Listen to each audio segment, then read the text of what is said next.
nekaj uvodnih minut namenjamo vprašanju, zakaj strategija razogljičenja. Ko govorimo o strategiji, nimam toliko v mislih nekega ločenega dokumenta, ampak o strateškem pristopu razogljičenja. To vprašanje je aktualno že nekaj let, ampak v zadnjem času dobiva na aktualnosti z vsakim mesecem vedno bolj in tudi argumenti, zakaj je potrebno k temu pristopiti strateško, postajajo vse obsežnejši in z veliko večjo težo. Torej, zakaj vedno začnemo z nekim regulatornim okvirom, torej zakonodajo? Vemo, da v zadnjih 2 letih je tu Evropska unija šla v še višjo prestavo, torej, kot vemo, je ta zaveza do leta 2050, da bo to neto nič ogljično gospodarstvo je zakonodajno obligatorna in da v letošnjem letu je na mizi torej ta obsežen zakonodajni predlog svežnja, pripravljeni na 55, torej gre za en tak širši spekter novih zakonodajnih predlogov, kako višati te obligatorne zaveze, nekaj na nacionalnih ravnih, nekaj na ravni Evropske unije. Vemo pa, da vse, kar je pri vrhu, se potem prej ali slej potem tudi odzrcali nižje dol, kajti kdo bo to izpolnjeval? Izpolnjevali bomo seveda prebivalci in gospodarske družbe. Upravljanje s podnebnimi tveganji je nekaj, kar je tudi zakonsko že obligatorno in o tem se pač je treba izjasniti in tudi te podatke razkrivati. Vemo, da gre tako za tveganja prehoda, kakor za fizična tveganja in to je sedaj ne samo na operativnem nivoju, ampak tudi na strateškem. Področje financiranja in kapitala v zadnjih letih, kot rečeno, dobiva nove dimenzije, kajti ravno finančni sektor in sektor kapitala, investicijskega in razvojnega kapitala postajata vedno bolj v vlogi promotorja teh sprememb v smeri brezogljičnosti, nizkoogljičnosti, trajnostnega razvoja in tu vidimo velike alteracije na trgu, tudi že v praksi. Vse to se bi naj zrcalilo torej v poslovnih modelih in strategijah, ki bi potem naj izražale seveda te nove odnose z deležniki, tako z vidika, kot rečeno, vlagatelji, kupci, zaposlenimi, dobavitelji in tako naprej. Zagotovo pa ne gre spregledati tega velikega vala sprememb s področja nizkoogljičnih tehnologij, ki prihajajo oziroma si obetamo, da bodo prišli tudi komercialno na trg v nekaj letih. Temu je namenjeno veliko, revolucionarno veliko kapitala, torej se obetajo disrupcije trga na marsikaterem področju in je to tudi nekaj, kar nas vabi k tem strateškem premisleku, kaj to pomeni za naše podjetje, za naše izdelke, za naše storitve, kajti vse te vidike je treba vkomponirati v nova znanja, spretnosti in veščine in tu vidimo pač po številnih raziskavah in tudi lastnih praksah, da je tu potrebno narediti veliko korakov, da se zaposleni v podjetjih in to ne samo tisti, ki so prvo targetirani z področja trajnostnega razvoja, ampak pravzaprav po vsej verigi vrednosti in hkrati na vseh področjih zaposleni usposobijo in da znajo strateško razmišljati in te spretnosti in veščine tudi potem uporabljati pri svojem delu.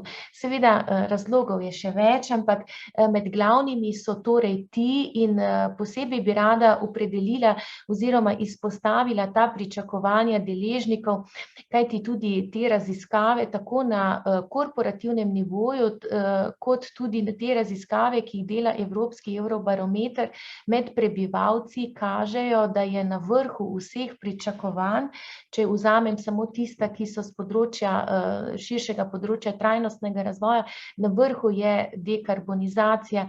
Tako na poslovnem področju, zanimivo pa je, da tudi v tem času te pandemije, epidemije COVID-19, da je tudi med prebivalstvom Evropske unije ravno to razogljičenje pogosto rangirano celo pred zaščito lastnim zdravjem. Se pravi, je ta ozaveščenost širše javnosti v zadnjih letih naredila en tak bistven premik in je to pač eden izmed fokusov načina razmišljanja. Torej, kot rečeno, ti politični zakonodajni cilji se morajo nekako prenesti v poslovna dejanja in te nejasne obljube podjetij si prizadevamo, se trudimo, si želimo, niso več dovolj. Torej, potrebno je te cilje prevesti v konkretne odstotke, konkretne številke. Nedavno nazaj sem pogledala neke take ocene podjetij na borzah, ki kotirajo znotraj Evropske unije. Približno, kaj se vem, že ena taka četrtina vseh podjetij ali pa celo več je konkretno zavezanih k nizkoogljičnosti in te transformacije, ampak potem, ko jih pa vprašajo, bodisi te regulatorji, financerje, kakorkoli, katere so pa vaše strateške zaveze, potem prevedene v vaše strateške in operativne dokumente, jih pa kar 84% nima teh prevodov v konkretne korake, ampak ostajajo torej še na relativno teh obljubah v generalnih odstotkih. Torej, tu se kaže, da bo potrebno narediti to alteracijo iz nekih globalnih ali pa nekih dolgoročnih obljub potem v konkretne številke, v konkretne korake, v konkretnih časovnih dimenzijah. V današnjem kratkem druženju sem izbrala 4 vidike, zakaj se ne splača odlagati snovanja strategije razogljičenja oziroma tiste 4 vidike, ki nas lahko morda motivirajo, da smo pogumni pri tem, da razogljičenje prevedemo ali inkorporiramo, vtkemo v naše strateške razvojne dokumente. Ena izmed takih zadržkov, ki jih vidimo v praksi, je to, da ima marsikatero podjetje cmok v grlu, ko sliši za dekarbonizacijo, kajti to je še vedno za marsikoga črna skrinjica, kako k temu pristopiti. Hkrati je pa to tudi povezano z velikimi stroški in se potem tudi to pogosto lahko zaradi tega odlaga. Ampak premislek k temu, kako pa to prestopiti in kako stimulirati tovrstno strateško razmišljanje in delovanje, je, da vlaganje v dekarbonizacijo nekako pretopimo ne v strošek, ampak v zasnovo nekaj drugega, drugačnega, za višjo dodano vrednostjo, torej v alteracijo, spremembo nekih izdelkov ali storitev in da je v bistvu ogljik kot strošek razvoja. Bom navrgla nekaj praktičnih primerov, ki so že na trgu in ki so to vrstno filozofijo strateškega razmišljanja že prelevili tudi v konkretne poslovne izdelke, storitve in tudi rezultate. Recimo eno takih je Coty, kozmetično podjetje. V svoje dišave so vključili trajnostni etanol, ki so ga pač ujeli, torej gre za ujete emisije ogljika in je to tudi surovina, ki je vključena v njihov izdelek. Torej, hkrati razogljičijo in hkrati je to nekaj, kar je dodana vrednost njihovemu izdelku. Air Vodka, to sigurno smo že slišali, torej oni uporabljajo tudi ogljik pri proizvodnji svoje pijače.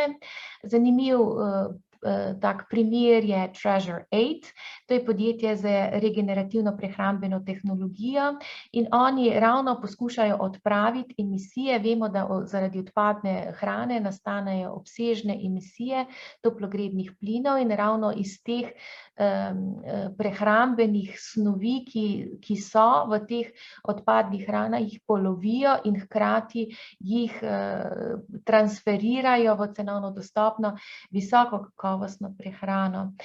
Unilever, kot vemo, to je tudi v javnosti bilo že zelo skomunicirano, tudi kapsulo za pranje perila.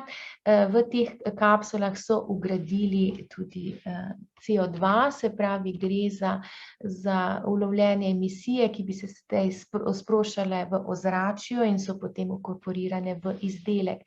Primerane take storitvene organizacije, kot je nizozemska banka Rabobank, poznana je po tem, da je specializirana za financiranje hrane, kmetijstva in na splošno trajnostnega naravnanega bančništva tudi na drugih področjih. in so zasnovali svoj model prihodkov, ki je vezan na ogljik in spreminja ogljik v valuto. Se pravi, da je transfer njihove storitve z ogljikom v nekem poslovnem modelu. Quorn je pač tudi prehrambeno podjetje za brezmesne izdelke. Oni niso alterirali svojo proizvodnjo, razen to, da so se zavezali, da so brezmesni, na ta način tudi posredno seveda z dobaviteljsko verigo znižujejo celoten ogljični odtis, ampak hkrati vsak njihov izdelek ima tudi jasno komunikacijo ogljičnega odtisa in na ta način tudi nagovarjajo tudi bolj zelene potrošnike, da s tem prispevajo k razogljičenju. Torej, dekarbonizacija ni nujno razumljena samo višji stroški, ampak je lahko tudi razumljena kot višanje, priložnost za višanje vrednosti tako podjetja, seveda preko lahko izdelkov ali storitev. Hitimo naprej na tako drugo področje, je pomembnost razumevanja ogljičnega odtisa podjetja in to v celoti vrednostni verigi. Še vedno, tako kažejo raziskave, je razumevanje ogljičnega odtisa tako v metodologiji sami v teh treh skopih ali treh obsegih, je v marsikaterem podjetju pomanjkljivo, kaj lahko s temi podatki počnemo, zakaj je to sploh eno tako zanimivo ali pa pomembno orodje upravljanja z našim ogljičnim odtisom. In marsikatero podjetje se osredotoča na računanje tisto, kar je minimalno pač predpisano in se ustavi pri računanju prvega in drugega skopa tega odtisa. Večina se ne loteva tega tretjega skopa, ki je pa vezan večinoma na dobaviteljsko verigo oziroma na vrednostno verigo. In ravno tu je razumevanje celotnega diapazona ogljičnega odtisa ključnega pomena, kako potem ravnati, strateško ravnati z zmanjševanjem ali upravljanjem z ogljika v celotni vrednostni verigi. In tu je spodbuda, da podjetja odločneje zagriznejo tudi v ta tretji obseg, kajti to jim da potem tudi neko metodološko in siceršnjo drug instrumentarij uravnavanja tega dela. Kar je tudi potem priporočljivo in v praksi ne vidimo tako pogosto, je potem operiranje s temi podatki v smislu neke odprte podatkovne baze. Večina podjetij še te podatke zapira in ravno zaradi pomanjkanja tovrstnega benchmarkinga in dobre prakse družba kot taka počasneje napredujemo o možnosti dekarbonizacije, kot bi lahko sicer, če bi lahko te najboljše podatke in prakse delili. Tako da v prihodnje se spodbuja, da se te banke podatkov z vidika nekih odprtih kod med sabo delijo in omogočajo tudi večje učenje drug od drugega. S tem povezano, ko govorimo o upravljanju širše vrednostne verige, so tudi digitalne tehnologije, kot so blockchain, digitalni prstni odtisi, umetna inteligenca in strojno učenje, ki so izjemnega pomena lahko pri tem strateškem upravljanju dekarbonizacije v celotni vrednostni verigi. Za podjetje je lahko to en pravi učni poligon, da na tem področju sprobajo določene tehnologije, digitalne tehnologije in hkrati inkorporirajo ta nova znanja in veščine med svoje zaposlenimi in hkrati tudi privabi celotno vrednostno verigo v to verigo učenja.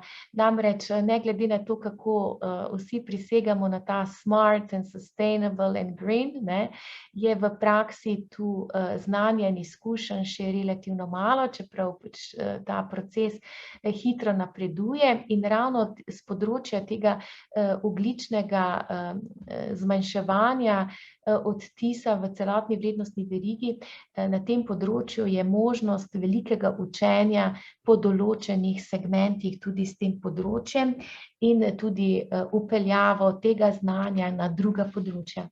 Četrti ta vidik, ki je pomemben za strateški pristop k upravljanju razogljičenja, je seveda meritev, merjanje napredka in pospeševanje pravih stvari. Torej, opuščamo stvari, za katere smo si obetali, da bojo lahko imele večji napredek, pa ne kažejo tovrstnega potem vpliva, in seveda pospešujemo stvari, ki so prave, ki nam omogočajo večje korake. Večkrat tu poudarjamo, da je kar nekaj dobrih praks večjih svetovnih podjetij, ki že imajo recimo 5 do 10 letne izkušnje z strategijami upravljanja razogljičenja, kažejo, da je uvedba notranjih shem oblikovanja cen ogljika v organizaciji sami en izmed strateških vzvodov dolgoročnega razogljičenja. In kaj ti to pa pomeni, da v bistvu s to shemo oblikovanja notranjih shem ogljika se transformirajo tudi načini, kako se sprejemajo vse poslovne odločitve. In ravno tu je tako zelo pomembno, da imamo nek tak strateški vzvod, pri katerem se lahko preoblikujejo poslovni razmisleki, how we do business, način, kako se pač pri nas ustvarjajo poslovne odločitve, in ta shema notranje cene ogljika se je v številnih podjetjih izkazala kot koristna. Par primerov samo navržem, torej britanska banka Barclays je uvedla eno tako svojo metodologijo določanja cen in na podlagi te metodologije potem preverja informacije v odnosu do svojih komitentov in se odloča, njene naložbene odločitve temeljijo na teh shemah notranjih cen ogljika. Hkrati v odnosu do energetskih podjetij to še skrbneje uveljavlja, kajti na ta način jih tudi po določenih modelih, seveda finančnih paketov, storitev in tako naprej energetskim podjetjem, jih stimulira k njihovem zmanjševanju emisij. Zanimiv primer je Tesco, najbrž ga poznate, njihove zaveze so javno oblikovane in hkrati so se zavezali tudi, da če teh ciljev ne bodo izpolnili, da bodo potem tudi plačevali določeno kazensko premijo. British Petroleum, se pravi BP, pa je razvil nek svoj akreditacijski program za razogljičenje, kar je zelo pomembno potem za motiviranje svojih zaposlenih, za inovativne ideje, akreditira tudi določene aktivnosti, ki zmanjšujejo ogljik in na ta način uvajajo od znotraj navzven nove dobre prakse. Torej, vse, kar smo na hitro omenili, pomeni, da upravljanje z ogljikom pomeni eno tako različno zavzetost in kulturno preobrazbo znotraj podjetja. To torej ni nek privesek nekega dela, samo nekega segmenta ene korporacije, kot je recimo enega energetskega menedžerja, ampak gre za prepletanje novega načina razmišljanja, novih metodologij in se potem prepleta v čisto vse poslovne deležniške odnose. In ravno zaradi te velike teže bi se naj ta transformacija v razogljičenje seveda začela z upravo ali najvišjim vodstvom. V življenju ni vedno tako, ni idealnih scenarijev, tako da se začne, kjer je pač opcija, da se začne, kajti seveda prej ali slej je treba prekvasiti celotno podjetje, pravzaprav čisto vse segmente podjetja v to novo filozofijo, zato da skupaj kot en subjekt zmoremo nek tak strateški fokus in v bistvu potem tudi dnevne korake v en tak strateški potem cilj, ki si ga korporacija zada. Tudi to je zelo na hitro, tema je izjemno široka, morda sem navrgla kakšne zanimive drobce za razmišljanje.